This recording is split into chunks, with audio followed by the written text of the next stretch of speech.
와 우리 주님이 만나서 어떻게 하여야 하나님 나라에 들어갈 수가 있고 어떻게 하여야 하나님 나라를 볼 수 있다 하는 것을 말하고 있는데, 그것은 이 니고데모라는 사람, 이 사람의 말 때문에 일이 연결이 됩니다. 여기 요한복음 3장 1절에서 이 니고데모라는 사람이 이제 밤중에 이제 예수를 찾아와 가지고 당신이 행하시는 이 표적을 아무라도 할 수가 없다 이렇게 말을 합니다. 다시 말해서 물로 포도주를 만드는 사건, 요한복음 2장에서 우리가 봤던 그 사건이죠. 그 물로 포도주를 만드는 그 표적의 역사를 하나님께서 하시지 않으시면 아무나 할 수가 없다는 것을 이 본문에서는 니고데모가 말을 하고 있습니다. 이처럼 하나님께서 하셨기 때문에 할 수 있다는 것을 믿을 정도면은 대단한 믿음의 소유자인 것이죠. 이만한 믿음으로 이미 나온 사람이면은 이제 예수님과 어느 정도 대화를 할 수 있는 그러한 상황으로까지 나온 것을 볼 수가 있습니다. 근데 오늘 이 바리새인 중에 니고데모라 하는 사람이 이제 예수께 나왔는데, 이 사람의 처지와 환경은 어떻냐 하면은 유대인의 관원이다 이렇게 말합니다. 유대인의 관원이다. 그 유대인으로서의 어떤 직책을 가지고 있는 그러한 사람이라는 것을 소개하고 있습니다. 이 유대인의 관원이라고 하면은 유대인으로서의 어느 정도의 그 어떤 자질을 갖추고 있는 사람이죠. 그래서 인격적으로 본다면은 이 니코데모라고 하는 사람, 이 사람의 그 행하는 이 사람은 바로 유명한 사람이다 이런 얘기죠. 니고데모라는 사람은 지도자급이고 유명한 사람이다. 이름을 가진 사람이다. 이런 얘기죠.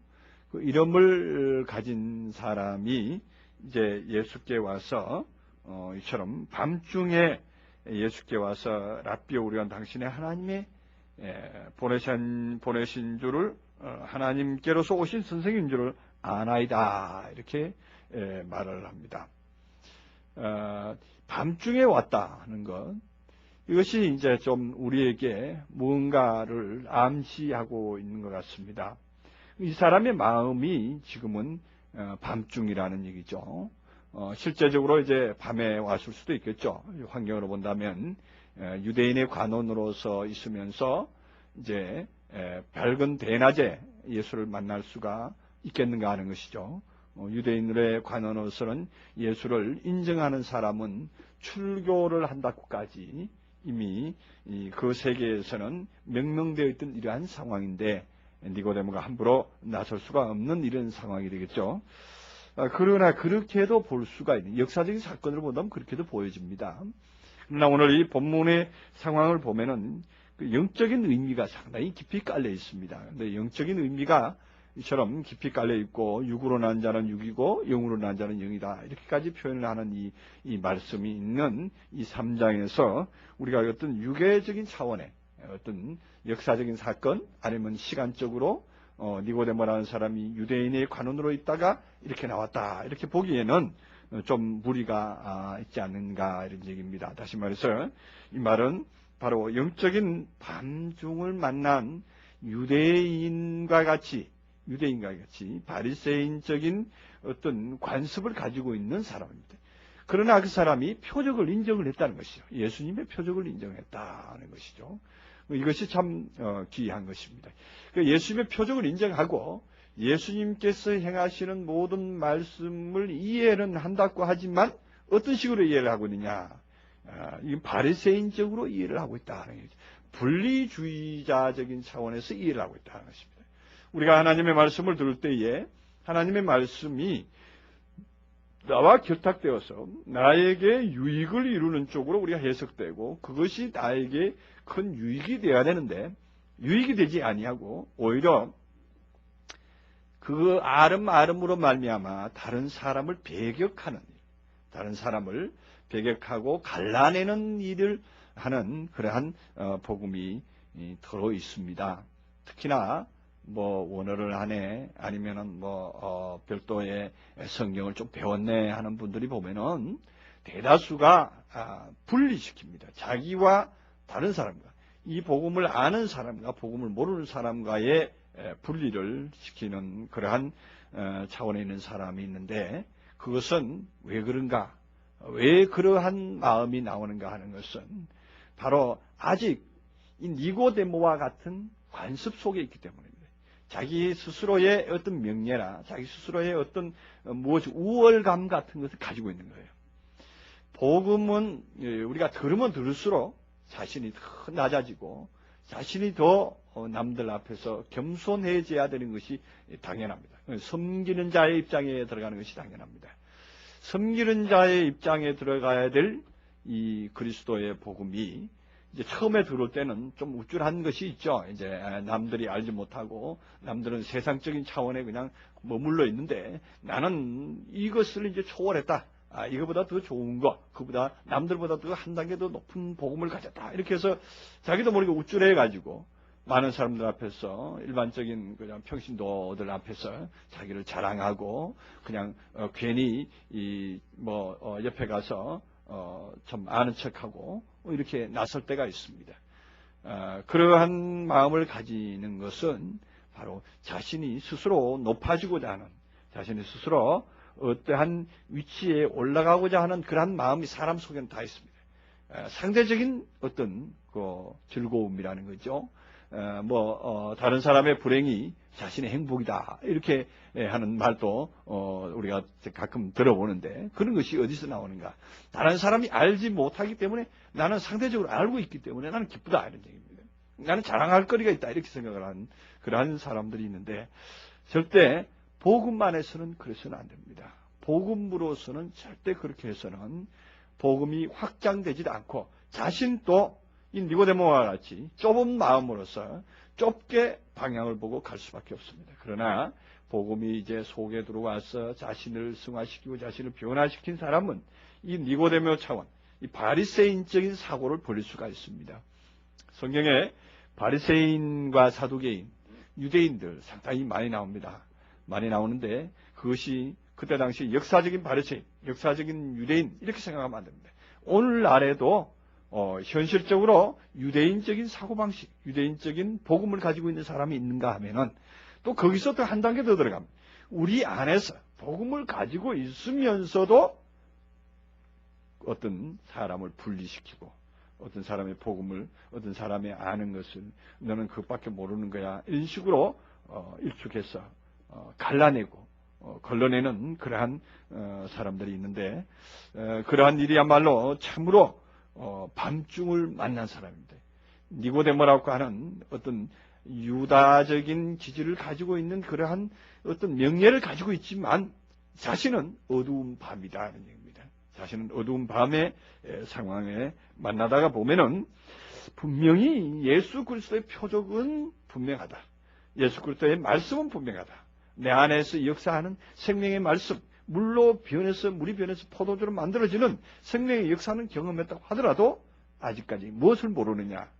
하나님 나라에 들어가는 것, 하나님 나라에 볼 수 있는 것, 그것을 모른다는 것입니다. 하나님 나라는 들어가야 되는 것이고 봐야 되는 것입니다. 목도하고 현실적으로 들어가져서 거기에 딱 들어가서 안주해야만이 그게 하나님 나라가 되는 거예요. 하나님 나라는 구경만 해도 되는 게 아니에요. 하나님 나라는 그냥 머릿속에 그려서도 되는 게 아니에요. 하나님 나라는 자신이 들어가서 그 속에 딱 가서 앉아 있어야 되는 거예요. 그래야만이 자신이 하나님의 나라인 것을 아는 거예요. 그래서 하나님 나라는 여기 있다 저기 있다 할 것이 아니고 너희 안에 있다 이 말씀을 분명히 했는데 너희 안이라고 하는 과정에서는 두 가지 이 의미가 있는 것이죠. 거기에 유대인들과 바리새인들이 둘러싸여 있는 그 속에 있는 예수 그리스도를 지칭하기도 하고, 또 어떤 면에서는 바로 나의 마음, 내가 또한 많은 군중들 속에 둘러싸여 있고 많은 유대인적인 바리새인적인 사고방식 속에 있지만 내 속에 있는 그리스도를 내가 아직 발견을 못하고 있다는 것입니다. 사실이 그렇습니다. 오늘 이제 거듭나게 되면은 무엇이 보이느냐? 하나님 나라가 보여지는 겁니다. 하나님 나라가 자신 안에서 보여지는 그러한 상황으로 나오게 됩니다. 그래서 하나님이 함께 하시지 아니하면 당신이 행하시는 표적이 아무라도 할 수 없음이니이다. 예수께서 대답하시되 진실로 진실로 내게 이르노니 사람이 거듭나지 않으면 하나님 나라를 볼 수 없느니라. 제가 왜 이 말씀을 드리는가 하면은, 왜 니고데모라는 사람을 그냥 바리새인 아니면 유대인의 어떤 한 관원으로 그냥 치부하지 않는가 하면은 바로 오늘 이 말씀 때문에 그래요. 예수님께서 대답이라고 하신 말씀이 밑도 끝도 없이 사람이 거듭나지 않으면 하나님 나라를 볼 수 없느니라 이렇게 말씀하시기 때문입니다. 지금 니고데모의 한 말과 예수님의 한 말이 서로 말을 했으면 그 말에 맞는 대답이 돼야 되잖아요. 그죠? 말에 맞는 대답이 서로 이렇게 오고 가야 되는데 그 중간에 뭔가 끊어진 것 같은 그런 느낌을 주고 있잖아요. 분명히 당신은 당신의 행하시는 표적을 보니까 그 표적은 정말로 하나님께로부터 온 것을 더욱 믿게 합니다. 하나님께로부터 온 그 사실을 하나님께로부터 오지 않으면 당신이 이런 표적을 할 수 없는 줄 알겠나이다 하고 하나의 신앙 고백처럼 이렇게 하고 있잖아요. 그러는데 예수님께서는 대짜고짜 사람이 거듭나지 않으면 하나님 나라를 볼 수 없느니라 이렇게 말하고 있단 말이에요. 그 말은 무슨 얘기냐 하면은 니고데모가 이미 신앙 고백 차원에서 하고 있는 거예요. 나는 당신의 하나님의 아들로 고백합니다. 다시 말해서 표적도 가진 것을 고백합니다. 이런 얘기예요. 뭔가 모르게 예수님 앞에서 누가복음에서 보면은 자기를 스스로 높이고자 해서 나온 어떤 율법사의 상황처럼 나옵니다. 자기가 뭔가 모르게 하는 예수의 표적이라든가 예수님의 어떤 하시는 일을 긍정적으로 받아들이면서 예수님이 하시는 일을 받아들이고 있다고 하면서도 뭔가 모르게 자신이 어떤 나타내고자 하는 그러한 마음이 있는 자에게 너 부족한 것이 무엇이다고 지적해 주시는 거예요. 너 부족한 것은 바로 이거다. 너가 모든 것을 보고 표적도 보고 모든 역사도 인정하고 있지만 너에게는 무엇을 못했느냐? 아직 거듭나지 못했다는 것입니다. 거듭나지 못했다는 것은 다시 말해서 이거는 탈바꿈되지 못했다 이런 얘기입니다. 완전히 말씀이 자신 안에 들어가서 표적이 그야말로 앞에 얘기했던 가나의 혼인잔치에서 나왔던 물로 포도주를 만드는 사건, 그것은 변화잖아요. 변화. 완전하게 물이 변해서 포도주로 바뀌는 거예요. 이것이 뭐냐? 탈바꿈이거든요. 물의 상태에서 머물러 있으면 안 되고 물의 상태에서 이제는 영의 상태로, 포도주의 상태로 완전히 바뀌어져야만이 그것이 온전한 어떤 상태로 바뀌어지는 것인데, 이것이 안 되니까 사람은 이 상태가 머물러 있게 되는 것이죠. 그래서 예수님께서 하시는 말씀은 사람이 거듭나지 않으면 하나님 나라를 볼 수 없느니라. 아주 중요한 말입니다. 아무리 너가 복음을 인정하고 아무리 너가 물로 포도주 만드는 그 사건처럼 내가 변화되면은 하나님 나라로 갈 수 있다고 자신하고 이론적으로 말하고 있지만 그건 이론에 불과하다 이런 얘기예요. 이론에 불과하다. 이론 가지고 천국 가느냐? 그렇지 않다 이런 얘기죠. 오늘날 기독교 안에 있는 모든 사람에게도 경각심을 일으키는 말씀이요. 또한 우리에게 우리가 듣고 있는 우리 복음 안에 있는 사람들에게도 주시는 아주 중요한 하나의 메시지가 됩니다. 아무리 우리 안에 있는 분들은 보면은 다 벌써 말씀을 몇 년씩 심지어 10여 년 이상 말씀을 듣고 우리 안에서 화합하고 우리 안에서 모든 복음을 긍정적으로 하고 있습니다. 그러나 니고데모와 같은 마음이 되면 안 된다는 것입니다. 니고데모와 같이 변화가 안 되면 진정으로 거듭난다는 것은 다시 탈바꿈된다는 것입니다. 다시 원래의 모습에서 완전히 탈바꿈되어서 별도의 어떠한 존재로 나오지 않으면 하나님 나라에 들어갈 수 없다. 하나님 나라를 볼 수 없다. 하는 것입니다. 과연 그렇습니다. 우리 안에 있으면서도 이론과 모든 말씀은 아주 참 잘 알고 아주 잘 설명하는 분도 계시지만 사실은 이 거듭나는 그 상황, 완전히 탈바꿈되는 그 상황의 경험에 대해서 그 경험에 대한 그 어떤 결과를 얘기해봐라 그러면 그 부분에 대해서는 아주 좀 뭔가 부족한 현상을 찾아볼 수가 있습니다. 그것은 어디서 보느냐? 하나님 나라를 보았느냐 하는 것입니다. 하나님 나라를 보았느냐 하는 데에서 그 결론을 찾아볼 수가 있습니다. 과연 우리가 하나님 나라를 보았느냐 하는 것이죠. 하나님 나라를 보았느냐 하는 이 질문 가운데서 보는 것이 무엇인데 그러느냐 하는 것이죠.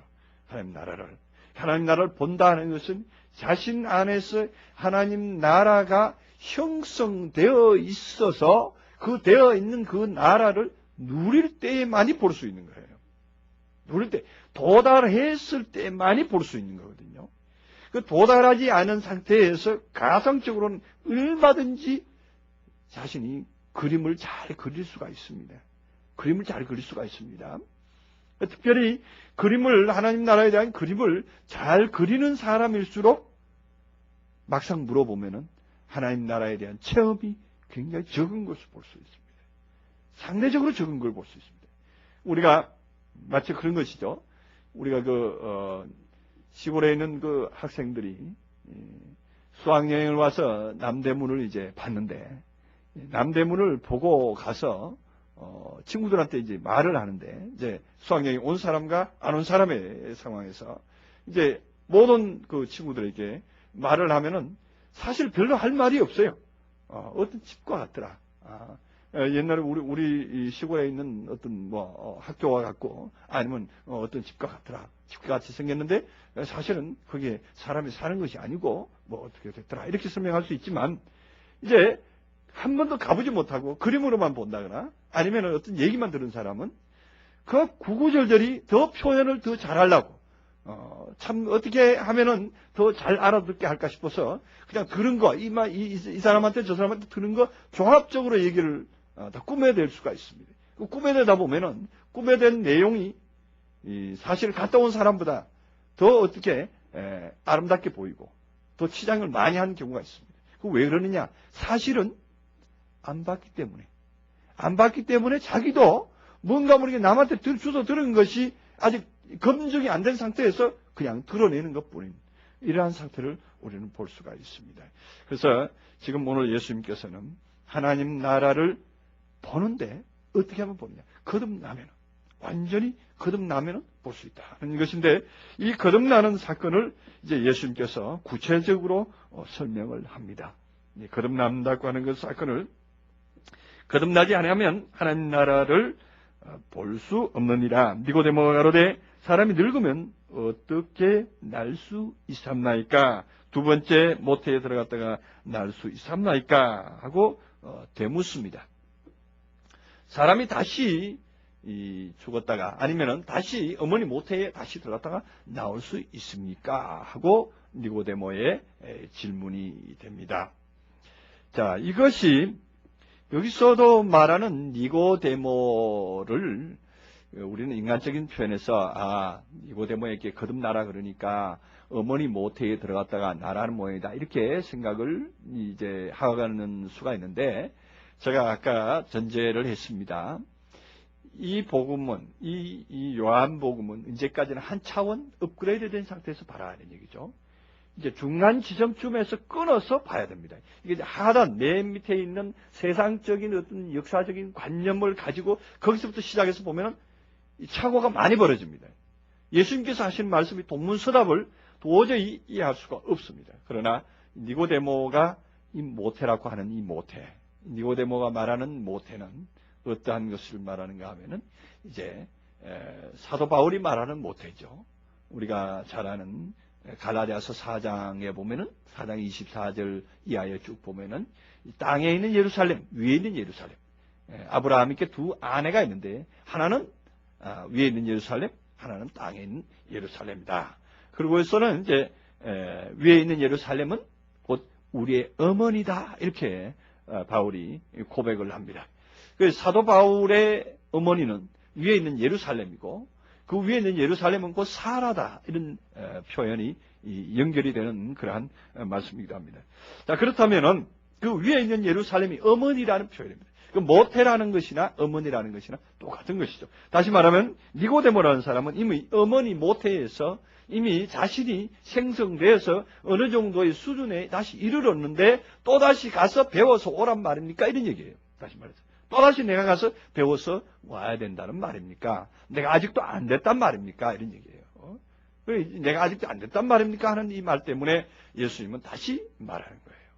그래서 지금 니고데모는 표적에 대해서도 인정을 하고 표적에 대한 것은 아주 중요한 겁니다. 예수님께서는 요한복음 6장에 가서는 떡과 보리떡 5개와 물고기 2마리로 많은 백성을 먹이시고 5,000명을 먹이시고 12광주의 떡을 남긴 상태에서 이제 진행을 하시다가 그 무리들이 예수님을 쫓아오니까 예수님께서 그들에게 꾸중을 하자.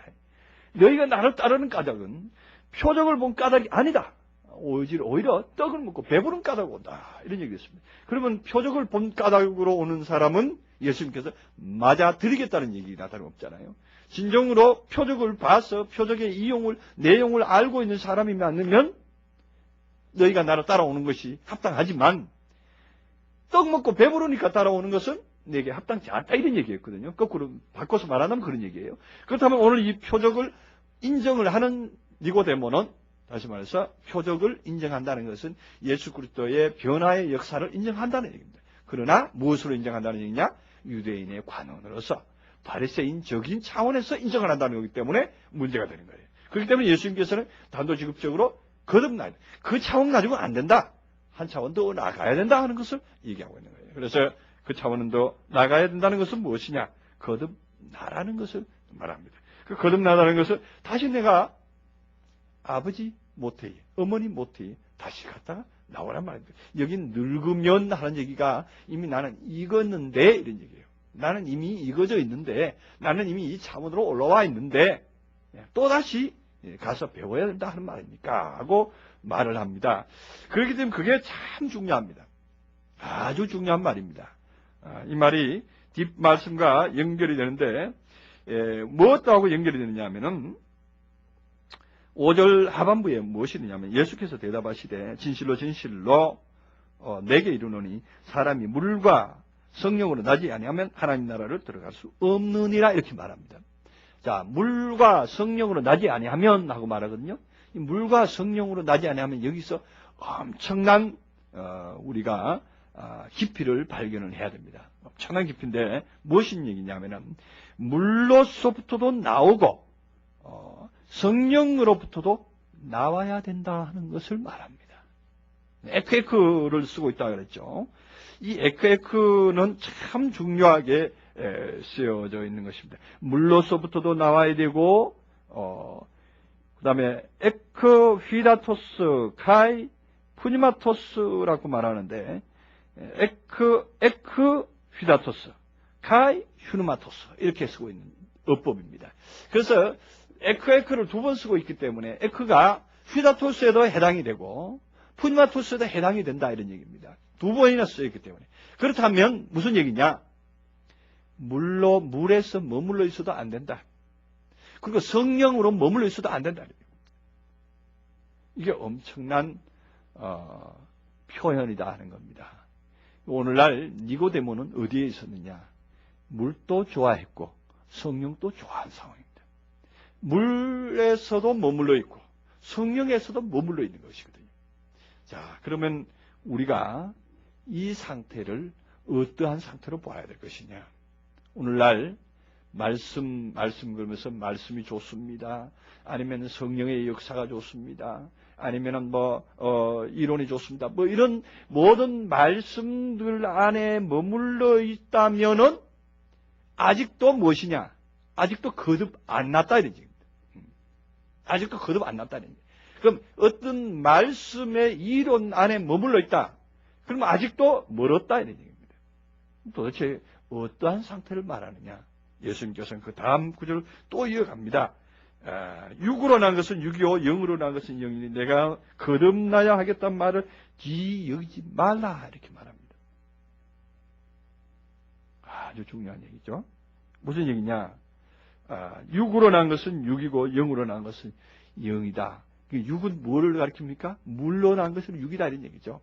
그다음에 영으로 난 것은 성령이다 이런 얘기죠.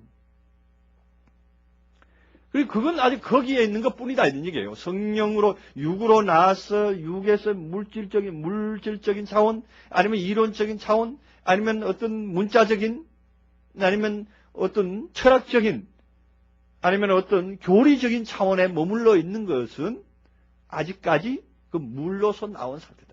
물로 나오지 못하고 물에 머물러 있는 상태다. 그 다음에 또한 영으로 났다 하고 말하는, 영으로 났다는, 영으로 나오지 못하고 있는, 영에 머물러 있는, 그 다음에 여기서 영으로 난 것은 영이니 하는 얘기는 그런 얘기예요. 영으로부터 나와서, 다시 영이라고 하는 것이 뭡니까? 우리가 물 차원, 이론 차원을 벗어나서 성령의 역사, 아니면 우리가 흔히들 말하는 성령의 감동의 역사, 우리가 성령과 함께 되고 하나님의 영의 역사에 동참했다. 뭐 이런 차원, 이런 것들이 우리에게 받아들여지고 우리가 수용되어지는 이러한 차원에 항상 그것이 즐겁고 거기에 머물러 있는 겁니다. 다시 말해서 뭐 영의 역사를 자랑하고 뭐 방언을 하네, 뭐 통역을 하네, 아니면은 또 뭐 그 차원에 있는 것이라면 이제 뭐 영적인 어떤 그 뭐 감동의 역사, 영적인 어떤 느낌의 역사, 뭐 이런 것들이 있지 않습니까? 아니면 더 나아가서 뭐 신유의 의사, 뭐 무슨 여기 고린도서에 나오는 흔히들 말하는 그 성령의 역사, 뭐 9가지 열매 같은 거, 아니면 또 성령의 각가지 그 은사들의 표현들 있지 않습니까? 뭐 지식의 은사니, 뭐 지혜의 은사니, 많은 그런 각종 은사 같은 데에 빠져 있는 것이죠. 오늘날 이 교회 안에 특히나 우리 목회자들 안에서 하나의 뭐 이슈가 되고 있는 것이 그 영적 치유 가는 것이 요즘 굉장히 유행하고 있습니다. 하나의 유행병처럼 번지고 있는데, 영적 치유의 뭐 대가라 그래가지고 어떤 모 목사님 그 강해하는 데 들어가면 진짜 머리가 크더라고 거기 들어가려고 노력하는 사람들 많이 봅니다. 그 무료 강해 어떻게 하는 날에 보면은 몇천 명씩 그렇게 몰려들 때가 있습니다. 이거 평신도가 아니고 목회자들이에요. 그들이 뭐 하려고 그러냐? 그 영적 치유의 그 방법을 배워가지고, 그 자기도 가서 어떤 영적 치유에 대해서 어떻게 한번 해보겠다는 얘기예요. 물론, 괜찮은 겁니다. 그것도 역시 복음을 위해서, 사역을 위해서 많은 사람들을 구원시키고, 많은 사람들을 하나님께로 이끌기 위해서는 필요한 방법입니다. 그러나, 거기에도 머물러 있어서도 안 된다는 것입니다. 거기에 머물러 있어서도 안 되고, 거기에서부터 빠져나와야 된다. 우리가 한때는 그러한 일에 대해서 많은 이론을 가지고 있었고 많은 경험을 가지고 있어서 많은 사람들에게 공포한 적이 있었습니다.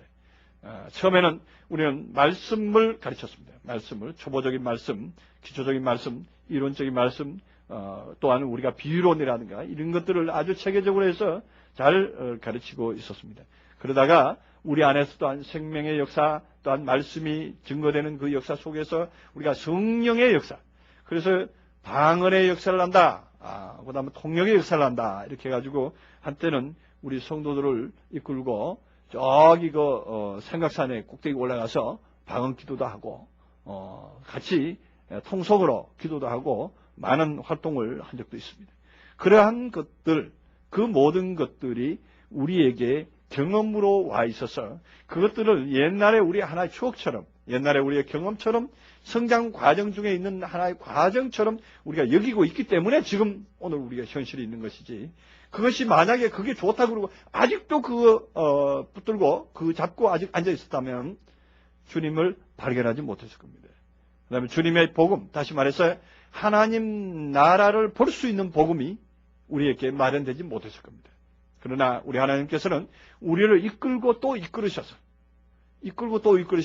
우리를 하여금 계속적으로 발전을 하게 하셨던 것을 볼 수가 있습니다. 어떤 분은 과정 중에 있는 성령의 역사를 그거를 잘못 이해를 해가지고, 성령의 역사는 어떠한 과정 중에서, 자라나는 과정 중에서 마치 어린 청소년들이 사춘기를 지나듯이 성령의 사춘기가 있어요. 하나님 나라의 사춘기가 있거든요. 사춘기를 지나듯이 그 어떤 열병처럼 앓고 지나가는 그 방언이라든가 성령의 운동의 그런 역사들이 있는데 그 역사들을 경험했는데 그 경험할 때는 그렇게 달콤하고 좋거든요. 그렇게 달콤하고 좋으니까 그 달콤하고 좋은 그 맛이 이제 한 1년이나 2년, 뭐 빠른 사람은 한 6개월 정도에서 지나갑니다. 지나가는데 그 지나가고 나니까 그때가 그립거든요. 지나고 나니까 그러한 상황이 오지 않으니까 답답해가지고 다시 그거를 받으려고 어디로 가느냐. 또 산으로 가고 또 부흥회로 가고 어디로 가서 다시 그걸 끌어들입니다. 다시 또 끌어들여서 보충을 또 하고 그래서 또 조금 더 있으면 그게 또 싸그러들거든요. 그러면 또 가서 또 보충하고 이렇게 해서 날마다 보충을 하면서 사는 그러한 어떤 권사님을 제가 한번 본 적이 있습니다. 제가 그 권사님께 그랬어요. 이제 그만큼 가지고 놀았으면은 그거 이제 놓을 때도 된 것 같은데요. 그랬더니 깜짝 놀라는 거예요. 왜 내가 그걸 놔야 됩니까? 그거 끝까지 가지고 있어요. 내가 세상 끝날 때까지 가지고 있었네. 그것 떠나면 내가 죽는 거다. 그렇게 알고 있는 사람이 많습니다. 정말로 이 시대에 그러한 성령의 역사를 하나의 어떤 표적처럼, 하나의 증거처럼 가지고서 그거를 아주 자신이 가지고 있는 특별한 하나님의 은사요, 하나님께서 주신 그 노하우로 이렇게 알고 있는 그런 분들이 있는데 거기에 머물러 있다 보면은 그 차원을 벗어날 수가 없습니다. 우리 주님께서는 거기에서부터도 나와야 된다 그럽니다. 가장 먼저는 물에서부터 나와야 되고 물에서부터 나온다는 얘기가 이제 예수님께서 세례 요한을 통해서 세례 요한의 그 어떤 외적인 그 모습을 통해서 표현을 해 주셨는데 이제 물에서부터 올라오시는 것 그것이부터 물에서부터 나오는 것이 아니겠어요, 그죠? 그 물에서부터 나오는 그런 상황이 돼서 그 다음에 이제 성령에 이끌려서 마귀에게 시험 받으러 어디로 갔습니까? 이제 광야로 가셨잖아요. 그 예수님께서 광야로 시험 받으러 가는데 누구에게 이끌려 갔느냐? 성령에게 이끌려 갔다는 것이죠. 그냥 예수님께서 그냥 자기 발로 걸어간 게 아니에요. 성령에 이끌려서 갔다. 분명히 표현이 되고 있습니다. 그렇다면 성령에 사로잡힌 바 되어 있거든요. 성령에 사로잡힌 바 되어 있거든요. 그 성령에 사로잡힌 상태에서 예수님께서는 한동안 계셨다 이런 얘기입니다. 그러다가 이제 더 나아가서 이제 성령에 사로잡힌 바 된 가운데서 빠져나와서 한 단계도 빠져나와서 실존으로서 사역을 하실 때는 항상 예수님께서 오늘 이 본문에도 나옵니다만 인자라는 말을 많이 썼습니다. 인자라는 표현을 많이 썼는데 인자라는 표현이 어디서 나오느냐. 그 한글로서는 인자인데 사람 인자 아들 자자잖아요. 그런데 원어에도 그렇습니다. 안드로포스 히오스라고 그래요. 그 안드로포스 히오스라 그러면은 사람, 안드로포스는 사람이죠. 사람의 아들 그렇습니다. 그대로 사람의 아들입니다.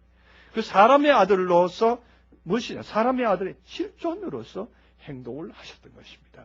실존으로서 행동을 하셨던 겁니다. 그 영에 뭐를 힘입고 뭘 어떻게 하고 그런 뜻으로 말하지 않았습니다.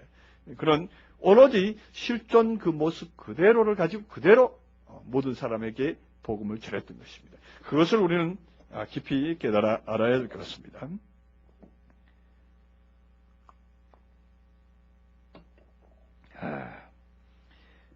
그렇다면 물에서부터 나와야 되고 성령에서부터 나와오지 아니하면 하나님 나라를 이제는 들어갈 수가 없다 이런 얘기입니다.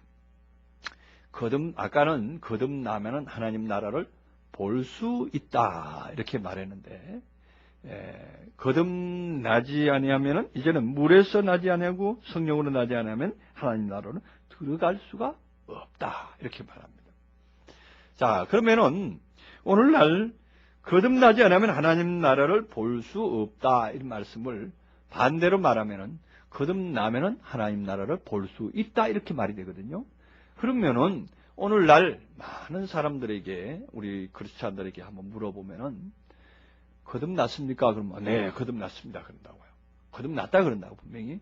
그럼 하나님 나라 봤습니까? 그러면 아니요, 못 봤다 그런다. 왜 못 봤어요? 아직 안 죽었으니까요. 죽고서 가서 하나님 나라에 가서 보는 것이지 살아서 어떻게 하나님 나라를 볼 수 있습니까? 그런다고요. 그러면 요한복음에 이 말씀이 안 맞잖아요. 예. 거듭나지 아니하면 하나님 나라를 볼 수 없다 그러는데, 거듭나면은 하나님 나라를 볼 수 있다는 말이거든요. 근데 거듭났다 그러놓고서 하나님 나라를 못 봤다 그러면 말이 안 맞는 거예요. 거듭났으면 당연히 하나님 나라를 봐야 되는 거예요. 좀 이런 참 말의 어떤 표현에서 우리는 또다시 하나님의 말씀의 깊은 그 뜻을 다시 한번 살펴볼 수가 있습니다. 오늘 이 말씀에서 또 볼 수 있는 것은 하나님 나라를 들어가는데 어떻게 들어갈 수 있느냐? 물에서 나오면 들어갈 수 있고 성령에서 나오면 들어갈 수가 있는 거예요. 자, 그러면은 오늘날 하나님 나라를 보는 것은 하나의 가상이 될 수도 있고 그냥 아직 우리가 저 먼 발치에서 뭐 영화를 보듯이, 아니 먼 발치에서 우리 저 건너편에 있는 마을을 본다든가 산을 본다든가 이렇게 보면은 아직 실감은 안 납니다. 그죠? 실감은 안 납니다. 그냥 보이긴 하죠. 아, 저 뭔가 있구나 하는 것을 보이긴 합니다.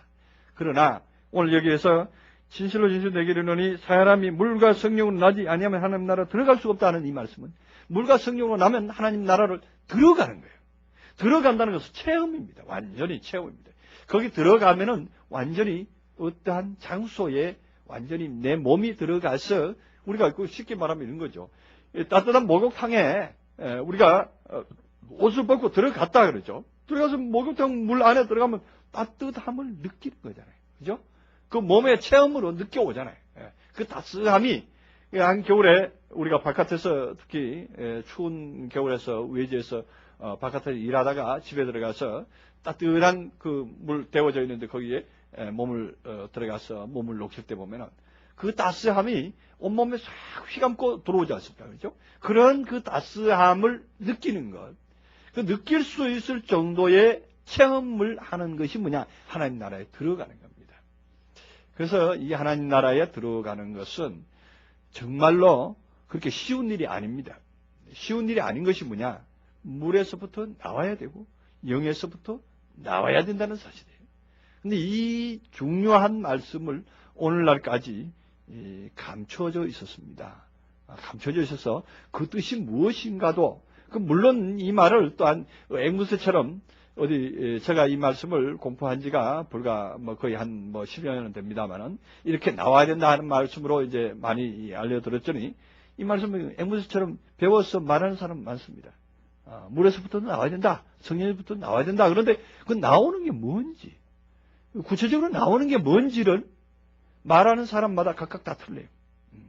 나오는 게 뭔지를 물어보면은 말하는 사람마다 다 각각 틀린 게 왜냐하면은 결론적으로 나오게 되면은 그 증거는 뭐냐 하면은 하나님 나라에 들어 앉아 있어야 된다 하는 얘기예요. 그러니까 하나님 나라에 들어 앉아, 나는 이래 해서 나왔네, 이래 해서 뭐해서 나왔네 하는 얘기는 필요 없어요. 무엇이 필요하냐? 하나님 나라에 들어 앉아 있는 그 느낌을 말해주면은 그걸로서 이미 그쪽을 건너온 사실을 분명히 인정할 수가 있는 것입니다. 그 답안지가, 모범 답안지는 바로 그거죠. 모범 답안지는 이 주관식 답안지라 완전히 어디로부터 어떻게 나왔다는 사실을 말하는 그 진술하는 게 아니라 내가 무엇을 지금 현재 하고 있다, 어느 자리에 앉아서 무엇을 하고 있다는 것, 그것이 곧 그에게 답이 되는 것입니다. 그래서 하나님 나라에 들어가 있는 사람은 하나님 나라에 들어가 있는 말을 하게 됩니다. 하나님 나라에 들어가 있는 말을. 하나님 나라에 들어가 있는 말은 무엇이겠는가? 제가 이제 간단하게 한 가지만 힌트를 드린다면 그런 것이죠. 하나님 나라에 들어갈 수 있는 사람은 결코 어떠한 이론이나 어떠한 무엇을 말하지 않습니다. 니고데모적인 어떤 차원을 가지고 있지는 않습니다. 오로지 무엇이냐? 그 삶으로서 그대로 나타나는 결과를 드러내면서 니고데모처럼 또 한 바리새인처럼 분리시키지를 않습니다.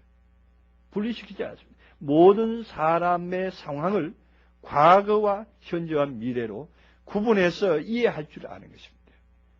이해할 줄 아는 것입니다. 때를 따라서 그 사람의 때를 구분할 줄 아는 거예요. 그래, 하나님 나라는 그런 것이니까. 하나님 나라는 아주 어린 사람에서부터 아주 장성한 사람에게까지 고루고루 분포되어 있는 것입니다. 그래서 그 상황을 유효적절하게 파악할 수 있는 것입니다. 파악할 수가 있어야 됩니다. 그래서 저 사람이 어느 때가 되었다, 어느 정도가 되었다 하는 것을 이미 가지고 있고 알 수 있는 것은 자기의 경험에 미루어 봐서 저 사람은 저렇구나 하는 것을 아는 거예요. 그런데 자기가 경험이 없으면 그것을 말할 수가 없습니다. 그것을 남에게 어떻게 얘기할 수가 없습니다. 또한 판단할 수가 없습니다. 그래서 우리는 하나님 나라에 들어가 있는 사람은 하나님 나라에 어떤 삶이 내 몸에 배어 있기 때문에 그 삶으로서 상대와 또한 현실과 모든 것이 피부적으로 누림이 되고 느낌이 될 수가 있는 것입니다. 자, 그러면 구체적으로 좀 봅시다. 그러면 뭐냐면은 육으로 난 것은 육이고 영으로 난 것은 성령으로 난 것은 영이니 내가 내게 거듭나야겠다는 말을 기이 여기지 말라. 바람이 임의로 불되 내가 그 소리를 들어도 어디서 오며 어디로 가는지 알지 못하느니 성령으로 난 사람은 다 이러하니라. 성령으로부터 나온 사람은 다 이러하니라 이런 얘기예요. 그 바람이 임의로 부는데 어디서 오며 어디로 가는지 알지 못하니 그 바람이 부는데 뭐 동풍이 분다, 서풍이 분다 이런 쪽으로 바람을 생각하는데 이 바람이라는 단어가 푸네오라는 단어인데 바람을 말하는 게 아닙니다. 영이 임의로 역사를 하되 내가 그 소리를 들어도 어디서 오며 어디로 가는지 알지 못한다 이런 얘기입니다. 그래서 영은 임의로 역사를 합니다. 영의 역사는 임의로 역사를 한다. 그 영의 임의적인 역사를 경험하고 있는 사람은 결론적으로 뭐냐? 영에서부터 나온 사람인 거예요. 그 영이 임의로 역사한다는 것은 임의라고 하는 이 말씀을 잘 생각해 볼 필요가 있어요. 그것이 외부에서 어떤 나가 관계없이 역사하는 거예요. 나와 관계없이 그 역사함을 하되 그 역사 속으로 같이 휘말려 갈 수 있는 사람. 그래서 영이 이리 가자 그러면 이리 가고 저리 가자 그러면 저리 가는데 근데 그 가고 오고 하는 것을 조금도 부담스럽게 여기지 않고 임의대로 흘러갈 수 있는 사람. 그래서 베드로가 우리가 베드로의 그 상황을 사도행전 10장에서 우리가 보고 있죠.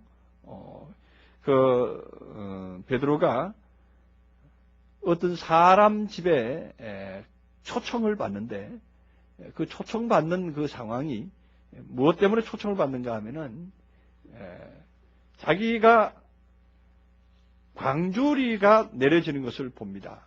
광주리가 내려지는 것을 보고 그 광주리의 부정한 짐승을 먹지 못한다 이렇게 말을 하죠. 고넬로 집안에 대한 얘기를 합니다. 그래서 이 고넬로 집안의 고넬로를 하나님께서는 구원시키고자 그의 구제와 그의 행동하는 것을 하나님께서 이미 아시고 그에게 복음을 전파하기 위해서 베드로를 그에게 보내기로 작정을 했습니다. 그렇게 해서 그에게 환상을 보여주고 그로 하여금 가라 이렇게 명령을 했는데 나는 부정한 짐승, 부정한 것을 먹지 않겠나이다 부정을 했습니다. 오히려 부인을 했습니다. 그러나 하나님께서 내가 정하게 한 것을 너희가 부정 다 하지 말라 이렇게 말씀을 하죠. 그래서 때 베드로는 참 어떻게 보면 마지 못해서 간 것처럼 이렇게 보여집니다. 그러나 아직 이 베드로의 상황은 이 바울의 상황과 조금 비교가 되죠.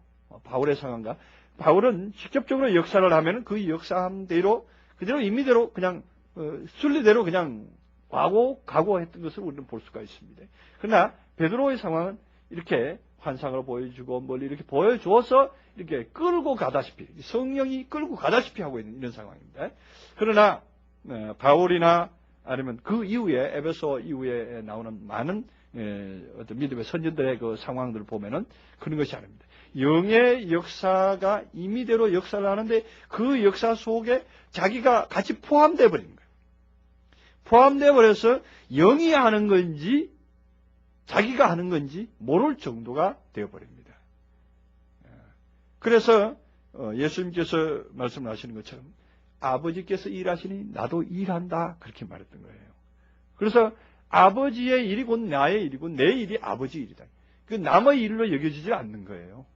그래서 자기가 또한 일을 진행하는데도 거기서 그 임의대로 하는 거예요, 사실은. 그게 영의 요구를 따라서 하는 게 아니라 자기가 곧 자동적으로 그 일에 동참하게 되는 거예요. 그 일이 곧 자기 일로 당연하게 여겨지는 거예요. 그래서 이 임의대로 역사하는 이 역사를 그 소리를 들어도 알지 못하는 사람이 있는가 하면은 영에서부터 나온 사람은 그것을 다 소화시킬 수가 있는 겁니다. 소화시킬 수가 있는 거죠. 그래서 어떤 피동적이다 하기보다는 완전히 자동적이고 아주 자동적입니다. 그래서 자기 안에서 그래서 이 자동적이라는 말이 이제 모노게르츠로 연결이 되죠. 독생한다. 스스로 독생한다. 우리가 요한복음 1장 강의할 때 들었죠. 이 독생한다는 게 독존한다 이런 얘기예요. 스스로 자존한다 이런 얘기입니다. 그 자존할 수 있는 그 능력이 생겨납니다. 그래서 우리가 이 말씀을 하니까 이제 더 깊이 이해가 되는데 뭐냐? 물에서부터 나오지 못한 사람은 물의 상태를 가지고 교리, 물이라는 것은 대표적인 것이 교리 아닙니까? 교리요 하나 율법입니다. 그 율법과 교리에 매여가지고 이래면 안 돼, 저래면 안 돼, 이렇게 하면 돼, 저렇게 해야 돼 하는 어떤 기준을 놓고서 그 기준에 대롱대롱 매여 있는 거예요. 그래서 거기에 아직도 그냥 쩔쩔쩔 매고 있는 사람이 그 물에 매여 있는 사람이에요. 나오지 못하고 있는 사람, 물에 갇혀 있는 사람이에요. 물에서 나온 사람은 예수님께서 물에서 올라온 그런 상황처럼 물에서 올라온 사람은 최소한 그 어떤 교리나 이론에 묶여지질 않습니다. 거기서부터 초월되고 더 나아가서 어떤 상황으로 나가느냐 이제 성령에 이제 또다시 매이게 되죠. 그래서 물에서부터 나온 사람이 이제 그 교리나 이론보다도 우선시 여기는 게 뭐냐 성령으로 난 사람, 성령에 매여 있는 사람은 그래. 그 교리가 뭐라 그러든 간에 뭐라 그러든 간에 내 주님께서 내게 계시적으로 내게 암시적으로 아니면 방언으로 통역으로 내게 직접 들려주는 그 역사가 우선적입니다. 우선적이죠. 우선적이져서 예를 들어서 그런 것도 있죠. 주일날 교회 먼저 가야 되느냐 아니면은 귀신 들린 사람을 치료해 주러 가야 되느냐 이 문제를 놓고 이제 굉장히 의견이 분분할 때가 있었죠. 그런데 그 사람은 성령의 역사를 따라서 성령이 그 사람을 치료해 주러 간다 그래요. 가라 그런다 이거예요. 그래서 교회에 예배드리러 안 가지 않고 그 사람을 치료해 주러 가는 그러한 상황이 일어납니다. 그건 무슨 얘기냐? 적어도 뭡니까? 이론적인 물리적인 물의 차원에는 매여 있지 않았고 성령의 그 대신에 이끌려서 이제 삶을 사는 그러한 상황이 되죠. 그러나 그거 역시도 성령에 아직도 이끌려 있는 상황이라면 그 역시 뭡니까? 아직도 성령으로 벗어나지 못한 상황이에요. 오늘날 이 성장 과정, 성도들의 그 성장 과정을 이렇게 보면은 그러한 그 단계들이 다 보입니다. 저도 전에는 누구보다도 성령의 역사 하나만큼은 그 역사만큼은 누구한테도 지지 않을 정도로 방언뿐만 아니라 통역, 방언 가지고 설교, 심지어 방언 찬양, 심지어 또 귀신 쫓아내는 거, 여러 증인들이 계시죠? 이 귀신 들린 사람 우리 교회에 와서 많이 쫓아도 냈습니다. 많이 또한 그 표적도 행했습니다. 그러한 일도 행했고 또한 그 말씀을 가르치고 물리적인 것, 이론적인 걸 가르친다면은 저같이 많은 사람에게 가르친 적도 없을 거예요. 많은 사람을 1대1로 강연을 하면서 가르쳐서 또한 그 어떤 교리의 논리의 틀에다가 묶어놓기도 했습니다. 정말로 제가 가르친 그 사람은 그 어떤 교리의 틀에 묶여가지고 꼼짝도 못합니다. 그렇게끔 꽁꽁 묶어놓을 수 있는 그러한 그 왕년에 썩은 그물이긴 하지만 그런 그물도 왕년에 가지고서 또 행동을 해본 적도 있었습니다. 그러니까 그것들이 다 뭐냐? 과정이었다는 얘기죠. 과정. 성장 과정에서 있었던 어떠한 상황들이었습니다. 그러나 그것들이 지금 다 지나고 이제 영의 역사도 지나고 나니까 임의대로 하는 역사. 이것이 자유자예요. 이것이 자유자요. 이것이 그야말로 자존자가 되는 거예요. 그래서 아무에게도 매이지 아니하는 거예요. 아무에게도. 그러니까 우리는 그리스도에게 매이면 얼마나 좋을까 그러잖아요. 어떤 분들은 그래요. 그리스도에게 매이는 생활을 하려고 그래요. 어떤 분은 로마서에서 바울이 말하는 것처럼 나는 사나 죽으나 주의 것이로다 이렇게 표현하니까 주께 속해서 주께서 나를 꽉 매어서 나를 끌고 가는 것처럼 이렇게 묘사가 되어 있는데 주의 것이로다가 아니에요. 그렇게 번역이 되어 있지만 주의 소속으로 된 것으로 느껴지면 안 돼요. 그렇게 받아들이지면 안 돼요. 우리는 결코 그의 것이 되어서는 안 돼요.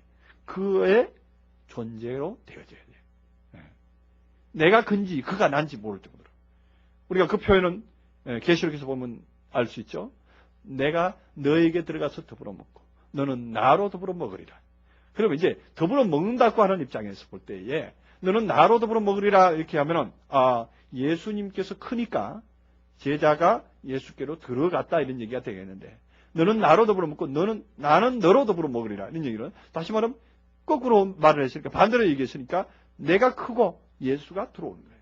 그럼 결과적으로 크기로 본다면 둘 다 이꼬로요. 둘 다 같은 수준으로 이루어져야 돼요. 그래서 고린도 전서 13장에서는 얼굴과 얼굴을 대면하여 본다 그럽니다. 지금은 깨닫는 것이 어린아이와 같고 말하는 것이 어린아이와 같고 우리가 보는 것이 부분적으로 보지만 그때는 얼굴과 얼굴을 대면하여 본다. 얼굴과 얼굴을 대면하여 본다는 것은 같은 얼굴이기 때문에 볼 수가 있는 거예요.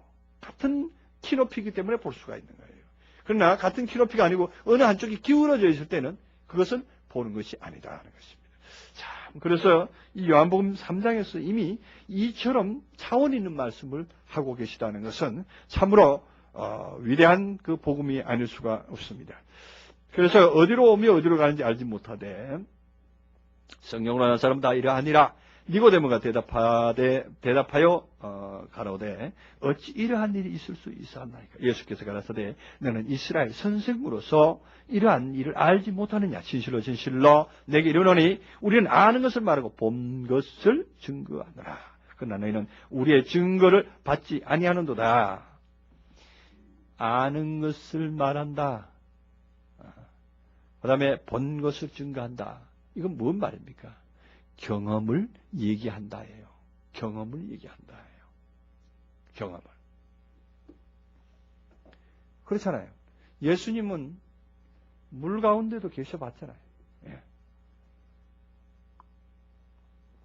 오늘 우리가 낮에 공부할 시간에 누가복음 4장에 대해서 봤죠. 예수님은 자라나신 곳 나사렛에 이르사 자기 규례를 따라서 성경을 읽으려고 다녔었다는 얘기는 지금 예수님께서는 광야에서 시험 받고 나서 지금 다시 자라나신 곳 나사렛에서 다시 돌아온 거예요.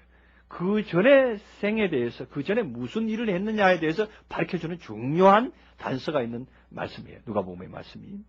예수님께서 자라나신 곳 나사렛에서 그냥 목수일을 했단 말이냐 아니면 무슨 일을 했단 말이냐 하고 이게 우리가 말할 수가 있는데 여기에서 대목에서 분명히 그 출처를 밝혀줍니다.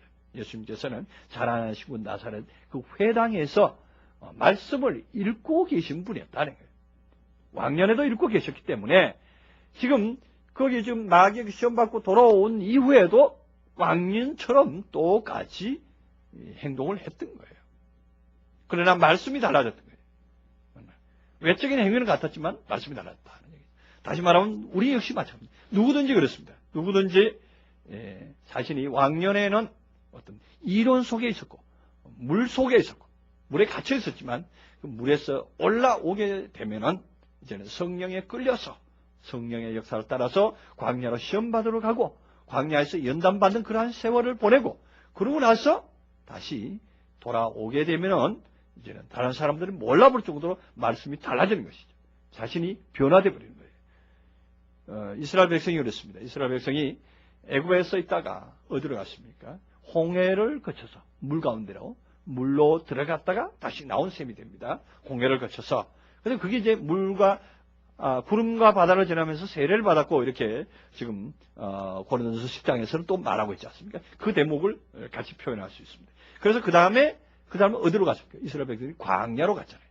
광야는 무엇이 있었습니까? 계속 하나님의 성령이 역사하는 곳이었어요. 하나님의 성령의 불기둥이 항상 그들을 붙잡고 있었던 거예요. 성령의 불기둥이 가라 그러면 갔고, 그 불기둥이 있어가지고 불기둥이 그 회막에 서 있을 때는 꼼짝 않고 거기 서 있었습니다. 그 불기둥이 움직일 때는 그 회막을 다 뜯어서 짊어지고 다 길을 또 따라서 어디로 가든지 하여튼 그 불기둥 가는 대로 여정을 따라서 갔던 것을 볼 수가 있습니다. 우리가 자라는 과정에서는 성령의 역사를 따라서만 움직일 때가 있다는 것입니다. 저 역시도 성령이 가라 그러면 가고 오라 그러면 오고 할 때가 많이 있었습니다. 어느 때는 학교 다니고 신학 다닐 때는 성령이 기도하러 가라 그러면은 뭐 하던 일 다 냅두고 딱 덮어두고 어디로 갑니까? 저 삼각산 꼭대기로 올라가야 돼. 한밤중이라도 좋습니다. 12시라도 괜찮아요. 저는 밤을 낮으로 삼고 올라갔으니까 거기 올라가서 거기 맨 꼭대기에 올라가야 됩니다. 그것도 그 중간에 가서도 안 돼. 맨 꼭대기 올라가려면 거기 그 보연봉이죠. 보연봉 꼭대기 거기 올라가면 딱 한 사람이 앉을 만한 그 바위가 하나 있어요. 거기 딱 방석 하나 놓으면 딱 맞는데 그 자리에는 보통 12시가 넘어야 그 자리가 나요. 워낙 유명한 자리라서 유명한 목사님들도 거기서 이제 기도를 많이 했기 때문에 그 자리를 앉으려면은 그렇게 보통 12시 넘어야만이 올라가서 야만이 그 자리를 차지합니다. 그래서 거기 가서 기도하고 그러면은 그 성령의 어떤 감화와 감동의 역사, 그 능력의 역사가 진짜 엄청나게 강하게 역사를 합니다. 그것도 어떨 때는 날 좋은 날에는 12시가 넘고 새벽 4시 뭐 5시가 되어도 자리가 안 날 때가 있습니다. 자리가 안 나요. 자리가 안 나면 그 옆에서 어쩔 수 없이 기도를 할 수밖에 없는데 비 오는 날 가면 틀림없이 자리가 있어요. 눈 오는 날 가면 틀림없이 자리가 있어요. 왜냐하면 그 사람들 눈 맞고 기다리는 사람은 별로 없더라고요. 근데 저는 그렇지 않았어요. 반대로 갔어요. 그날 가면 틀림없이 그 자리에 있으니까. 그래서 그 자리에 또 올라가기도 하고 있는데 그렇습니다. 그래서 성령에 이끌려서 다닐 때도 있습니다. 성령에 이끌려서 다닐 때도 있는데 그러나 끌려서 다니는 것은 언제까지나 피동적인 것이고 언제까지나 자동적이지 못합니다. 그러나 바울이나 믿음의 선진들은 자발적으로 자동적으로 오늘 임의적으로 했던 그 말씀처럼 임의적으로 할 수 있는 그러한 능력이 갖추어졌던 것을 볼 수가 있습니다. 자, 그래서 이제 우리 아는 것을 말한다는 것이 그 경험이 바로 그런 것들이거든요. 그 경험이 자신 안에서 쌓여졌을 때야 비로소 확실하게 증거하고 말할 수가 있습니다. 그리고 이제 증거를 받지 아니하는도다. 우리가 우리의 증거를 받지 않는도다. 내가 땅의 일을 말하여도 너희가 믿지 아니하는도다. 하물며 하늘의 일을 말하면 어떻게 믿겠느냐. 땅의 일을 말하여도 믿지 못한다. 그럼 예수님께서 지금 땅의 일을 말하였는가? 땅의 일을 말하였는가? 그렇습니다. 땅의 일을 말했습니다. 뭐냐면은 땅의 일이라는 것은 변화가 계속적으로 일어나는 것은 땅의 일입니다. 하늘의 일이라는 것은 딱 고정되어 있는 것은 열매입니다. 하늘에 이르는 것은 열매가 딱 고정돼 뿌리면 우리가 벽씨가 뿌려져서 땅에서 뿌려져서 벽씨가 계속 자라고 있는 상황은 땅의 일입니다. 그러나 딱 익어져서 그것을 추수를 해서 딱 곡간에 딱 넣어버린 것은 그게 하늘의 일입니다. 하늘의 일이거든요. 그 곡간에 넣어진 그 일은 엄청난 일이거든요. 그래서 그거는 언제 볼 수가 있었느냐? 그거는 예수님께서 부활하신 이후에 40일 동안 제자들과 함께 계시면서 사도행전에 보면 있죠? 하나님 나라의 일을 나타내시다. 그렇게 보이잖아요. 그 부활하신 이후에야 들을 수 있는 거예요. 그는 부활하신 예수를 만나서야만이 그 말을 들을 수가 있는 거예요. 예수님께서는 지금 이 땅에 계셔서 땅의 성장 과정 모든 일을 설명하고 계시는 거예요. 지금 아직도 잘하고 있는 이러한 상황은 언제까지나 땅의 일이다. 그 땅의 일과 하늘의 일은 그런 차원으로 구분을 해서 보시면 되겠습니다. 그 다음에 13절이죠. 13절에 하늘에서 내려온 자 인자 외에는 하늘에 올라간 자가 없느니라. 모세가 광야에서 뱀을 든 것 같이 인자도 들려야 하리니 이는 저를 믿는 자마다 영생을 얻게 하려 합니다. 지금 영원한 생명을 얻게 하기 위해서 인자도 뱀을 든 것 같이 광야에서 뱀을 든 것 같이 들려야 한다. 이렇게 말합니다. 영원한 생명을 얻게 하려면 들려야 된다 이런 얘기예요. 어떻게 해야 된다는 얘기냐? 십자가에 못 박혀야 된다. 인자가 보여져야, 들려야 된다. 그럼 무슨 얘기냐 하면은, 오늘 이 주제가 뭡니까? 예수님께서 이 주제가 뭡니까? 거듭 나야 된다는 것이 주제 아닙니까? 거듭 나면은 하나님 나라 볼 수 있다는 것이 주제거든요. 이 니고데모한테 하는 주제가 그거거든요. 이 주제를 따라서 이 모든 것을 맞춰서 번역할 필요가 있습니다. 그래서 그렇다면 여기에서 광야에서 뱀을 든 것 같이 인자도 들려야 한다는 얘기는 뭐냐? 거듭나는 좋은 방법이에요. 광야에서 놋뱀이 광야에서 매달아져서 그 놋뱀을 쳐다보고 있을 때에 그 뱀에 물린 사람, 진짜 불뱀에 물린 사람이 그 놋뱀을 쳐다보니까 어떻게 했습니까? 바로 회복이 됐거든요. 놋뱀을 쳐다볼 수 있으니까 회복됐다는 얘기는 다시 말해서 인자가 들려졌다 이런 얘기죠. 인자가 들려졌다. 인자가 인자의 모습으로 드러나게 되면은 자신 안에서 인자가 자신이 확실하게 확연하게 드러나게 되면은 자기 안에서 보여지게 되면은 그러면은 어떻게 된다는 얘기입니까? 영원한 생명을 얻을 수 있다는 것이죠. 우리 안에서 인자가 드러나지지 아니하면은 여기 인자 왜 여기서 인자라는 말을 썼을까 하는 얘기입니다. 인자 그대로 말하면 사람의 아들이에요. 사람의 아들이 들려야 하고 또한 광야에서 모세가 들려진 것 같이 인자도 들려야 하리니 하고 말해요. 사람의 아들도 들려야 하리니 하는 얘기입니다. 이 대목에서 인자에 대한 얘기를 인자론이라고 하는 지금 시중에는 책도 나와 있습니다. 인자론이라고 하는 책. 엄청 두껍습니다.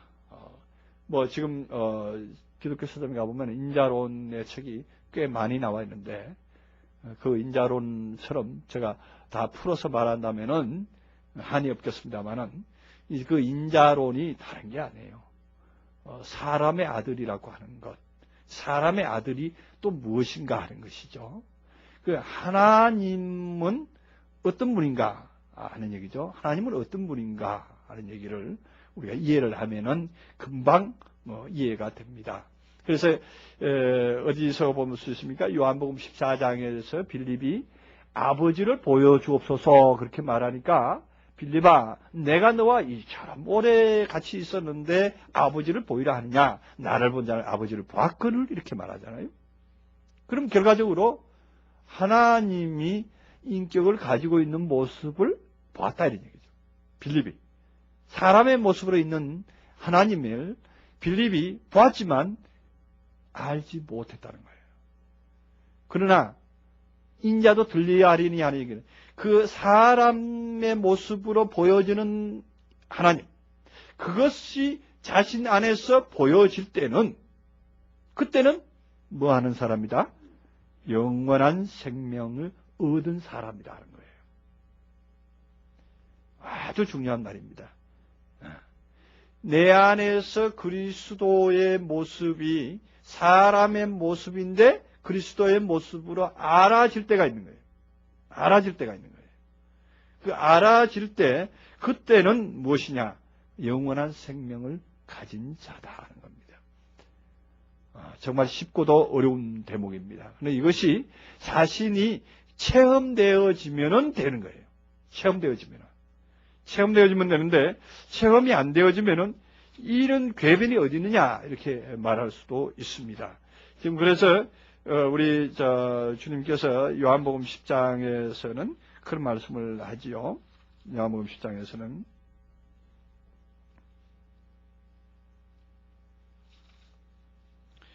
35절, 34절에 보면은 예수께서 가라사대 너희 율법에 기록한 바 내가 너희를 신이라 하였노라 하지 아니하였느냐. 성경은 폐하지 못하라니 하나님의 말씀을 받은 사람들을 신이라 하셨거늘 그러거든요. 하나님의 말씀을 받은 사람들을 보고 신이라 하였거늘 이렇게 말합니다. 네. 그리고 여기 신이라고 하는 단어가 뭐냐면 데오스라는 단어입니다. 근데 한글 번역에서는 이 데오스라는 것을 감히 표현하지를 못했습니다. 왜냐하면 겁이 나서 못했던 것 같아요. 실제로 오늘날도 그렇습니다. 잘못 말하면은 2단이 또 하나 나오거든요. 3단도 나오고 더 높은 단도 나올 수도 있죠. 그때는 곤란하지. 그래서 여기 데오스라는 단어가 뭐냐? 하나님이라는 단어잖아요. 하나님이라는 단어를 신이라고 번역을 해놨어요. 그래서 다시 말해서 하나님의 말씀을 받은 사람들을 하나님이라 하였거늘, 직역하면 그런 거예요. 그 말씀을 받은, 그 말씀을 받았다 하는 얘기는 뭐예요? 말씀을 가지고 있다 하는 얘기잖아요. 받으면은 가지고 있어야 되잖아요. 가지고 있는 거거든요. 그 로고스 말씀이거든요. 이 로고스 말씀이 뭐 기록된 성경을 가지고 있는 걸 보고 뭐 말씀 받았다 그러면 안 되죠. 성경 한 권 받아놓고서 난 말씀 받았다. 그것도 될 수 있을라는가 모르지만 성경이 말하는 로고스는 못 받았죠. 이 로고스를 받았다. 이 로고스를 받았다는 건 로고스를 가지고 있다는 것입니다. 가지고 있다는 것은 다시 말하면 로고스를 자기 안에서 충분히 요리할 수 있고 그 로고스를 충분히 누릴 수 있는, 로고스적인 차원을 누릴 수 있는 인격은 뭐냐? 하나님이다, 이런 얘기예요. 그래서 말씀이 하나님이다. 요한복음 1장에서 말했던 바 있습니다. 말씀은 곧 하나님이다, 이렇게. 그 로고스를 가지고 있는 사람은 곧 하나님이다, 이런 얘기예요. 근데 그 로고스를 어떻게 가지고 있어야 되느냐 하는 것은 이제 임의로 가지고 있어야 된다. 임의로 가지고 요리할 줄 알아야 된다는 거예요. 그래, 로고스에 또 끌려다니면 안 돼. 그건 아직 로고스를 임의로 가지고 있는 자가 아니에요. 자유자의 입장에서 가지고 있는 자가 아니에요. 그건 아직 뭐 하는 사람이냐? 아직 로고스에 복종되고 있는 사람이고, 그건 어떻게 보면은 기초적인 물에 복종되고 있는 사람이에요. 어떤 면에 본다면 이제 영에 복종되고 있는 이런 상태다, 이렇게 볼 수가 있습니다.